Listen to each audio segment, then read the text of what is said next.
Bismillahirrahmanirrahim. Assalamualaikum warahmatullahi wabarakatuh.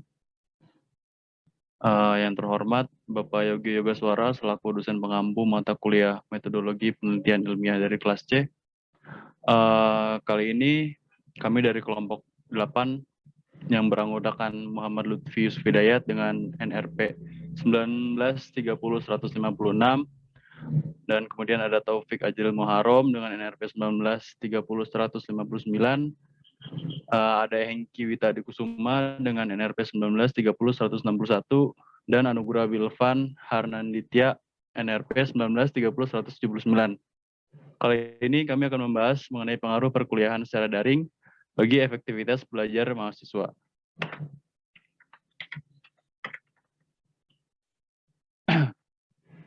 Latar belakang.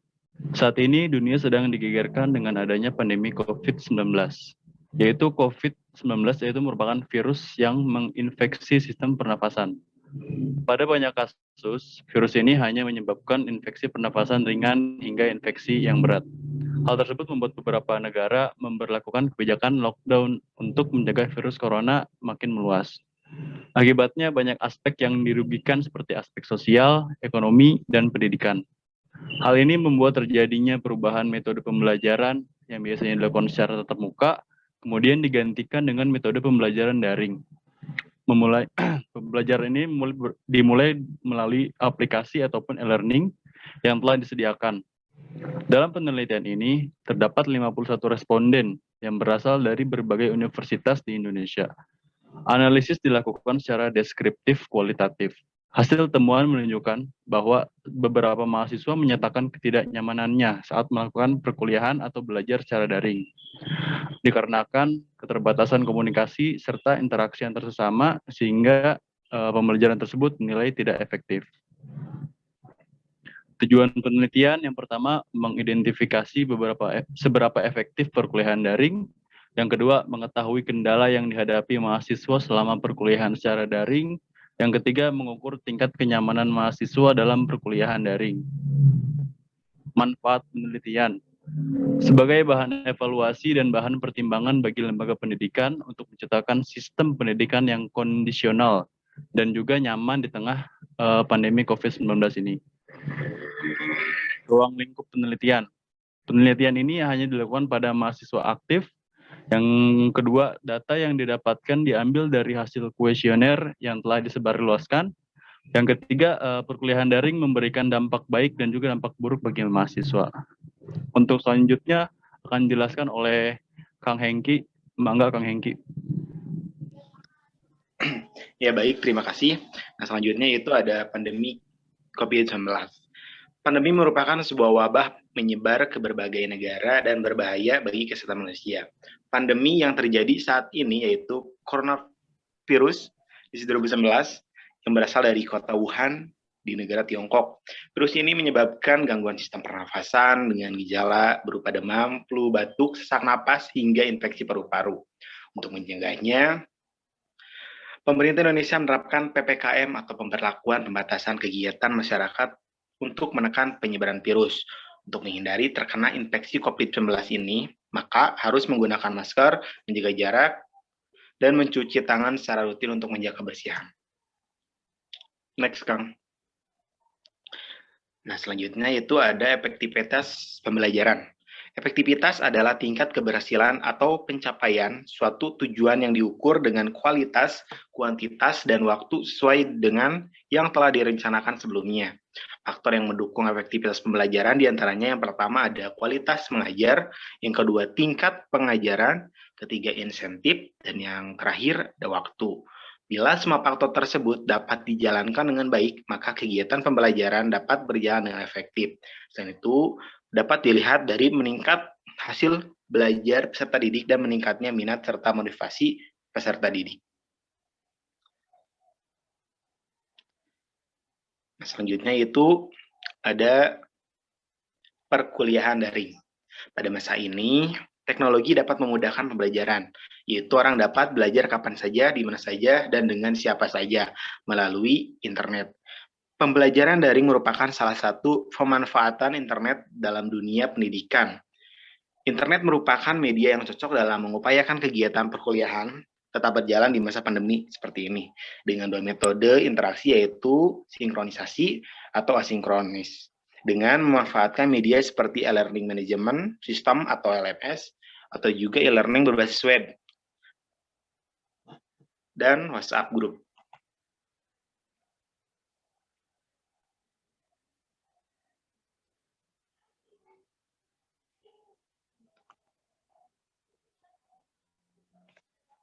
Nah, selanjutnya itu ada tahapan penelitian. Yang pertama itu ada studi pendahuluan. Studi pendahuluan dilakukan dengan cara mencari tahu mengenai hal terkait yang menjadi objek penelitian dengan cara observasi.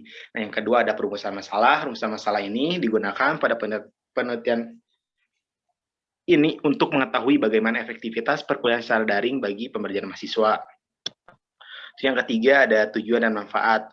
Penentuan tujuan dan manfaat penelitian merupakan langkah awal yang harus dilakukan sebelum melalui suatu penelitian dengan tujuan agar penelitian yang dilakukan dapat berjalan sesuai rencana.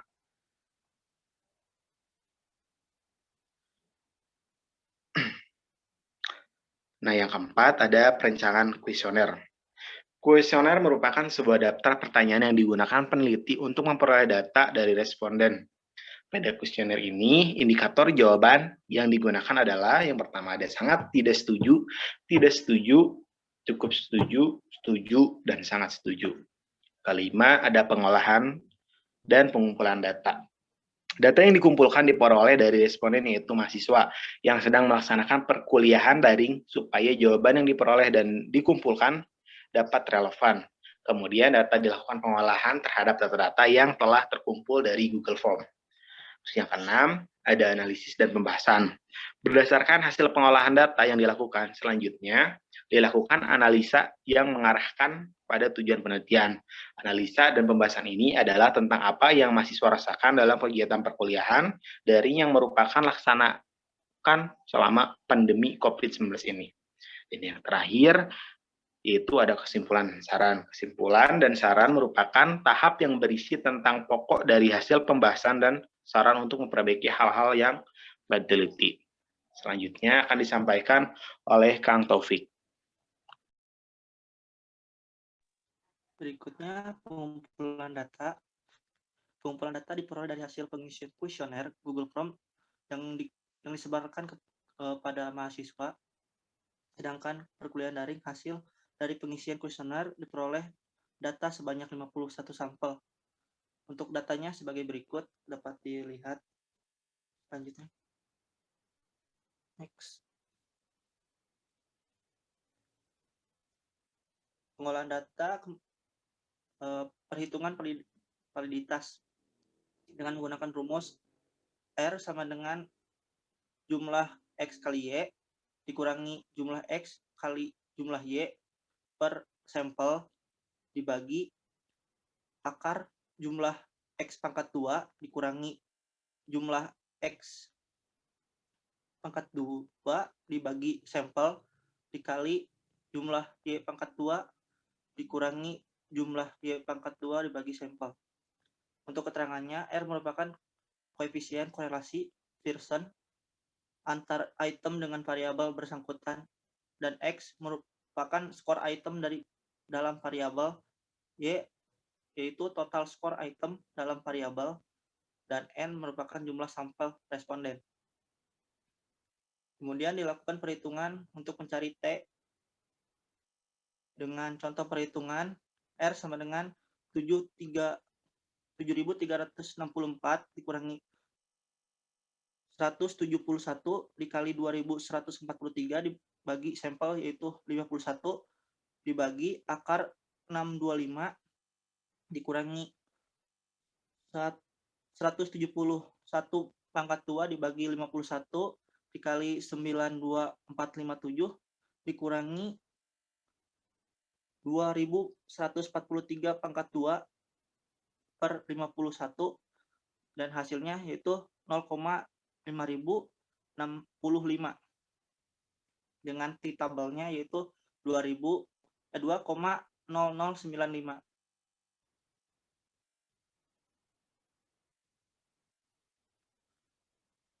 Kemudian dari hasil validasi di atas dilanjutkan perhitungan reliabilitas, yaitu dengan menggunakan rumus ER akan, yaitu sampel jumlah kuesioner dikurangi kuesioner kurangi 1, kemudian 1 dikurangi 13,349 per 48,180 dibagi sama dengan 0,7811 yang merupakan reliabilitas yang sangat tinggi. Analisis dan pembahasan. Dari pertanyaan nomor 1 dapat diketahui bahwa 75% mahasiswa melaksanakan kuliah daring dari rumah dan 25% sisanya melakukan kuliah dari kos. Untuk pertanyaan kedua, analisis dan pembahasan, dapat diketahui bahwa sebagian besar mahasiswa setuju bahwa dapat melaksanakan kuliah daring tanpa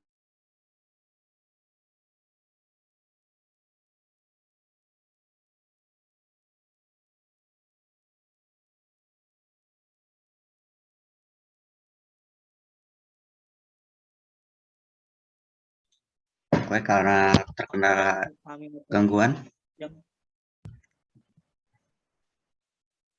Kang Taufik, terkena gangguan, saya lanjutkan saja. Untuk pertanyaan nomor 2, dapat diketahui bahwa sebagian besar mahasiswa setuju dapat melaksanakan kuliah daring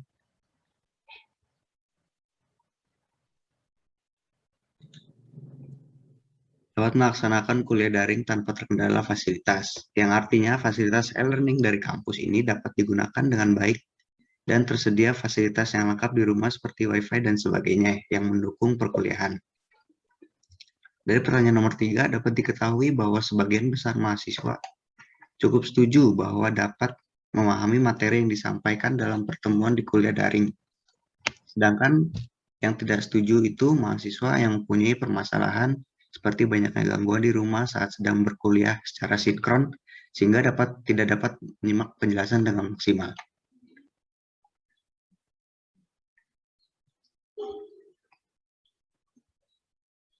Dari pertanyaan nomor 4, dapat diketahui bahwa sebagian besar mahasiswa setuju bahwa saat mengalami kesulitan pemahaman, mereka biasanya akan bertanya kepada dosen yang sedang mengajar ataupun rekan-rekan mahasiswa lainnya agar dapat memahaminya. Dari pertanyaan nomor 5, dapat diketahui bahwa sebagian besar mahasiswa cukup setuju bahwa dosen yang mengajar selalu memastikan mahasiswanya dapat mengikuti materi yang sedang disampaikan. Dari pertanyaan nomor 6, dapat diketahui bahwa sebagian besar mahasiswa tidak setuju bahwa dapat lebih memahami materi dengan kuliah daring dibandingkan dengan kuliah luring. Hal ini karena seringnya terjadi kendala koneksi saat perkuliahan sinkron, sehingga penjelasan dari dosen tidak tersimak dengan maksimal.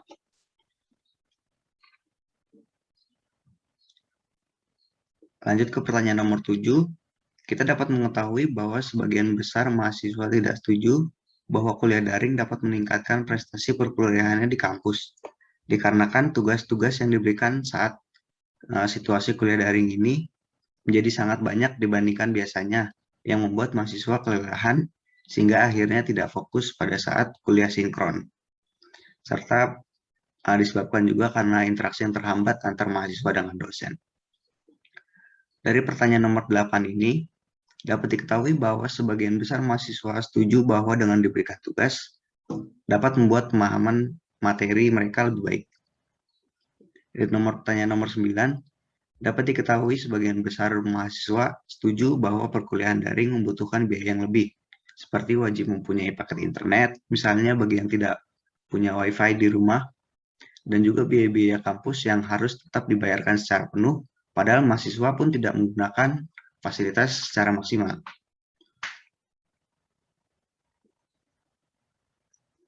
Lanjut ke pertanyaan nomor 10, dapat diketahui bahwa sebagian besar mahasiswa ini setuju bahwa dengan teknologi yang ada saat ini dapat mendukung kegiatan perkuliahan daring. Contohnya, tersedianya aplikasi video conference sehingga bisa melakukan perkuliahan sinkron yang beragam, serta e-learning yang berisi materi-materi dari dosen pun mudah diakses. Pada pertanyaan nomor 11 dapat diketahui bahwa sebagian besar mahasiswa cukup setuju bahwa dosen selalu memberikan materi pembelajaran dengan jelas dan mudah dipahami. Pertanyaan nomor 12 dapat diketahui bahwa sebagian mahasiswa cukup setuju bahwa kuliah daring ini lebih efektif dan efisien untuk memperoleh ilmu. Menurut kami sebagai peneliti, hal ini mungkin disebabkan karena dengan kuliah daring seperti ini, mahasiswa jadi dipaksa untuk belajar mandiri, sehingga harus lebih giat untuk mengikuti materi yang dijelaskan.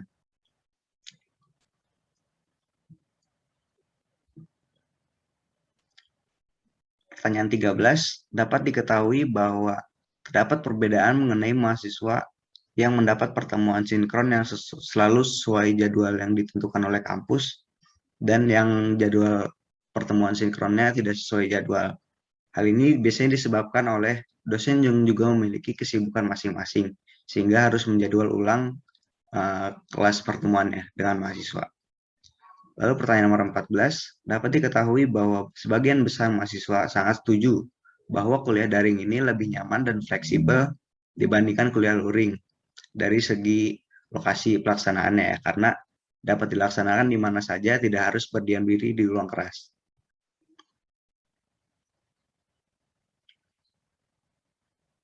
Lalu kesimpulan dari penelitian ini adalah berdasarkan kuesioner yang telah diisi oleh responden, sebagian besar mahasiswa di Indonesia setuju bahwa perkuliahan daring yang dilaksanakan selama ini mempengaruhi efektivitas pembelajarannya.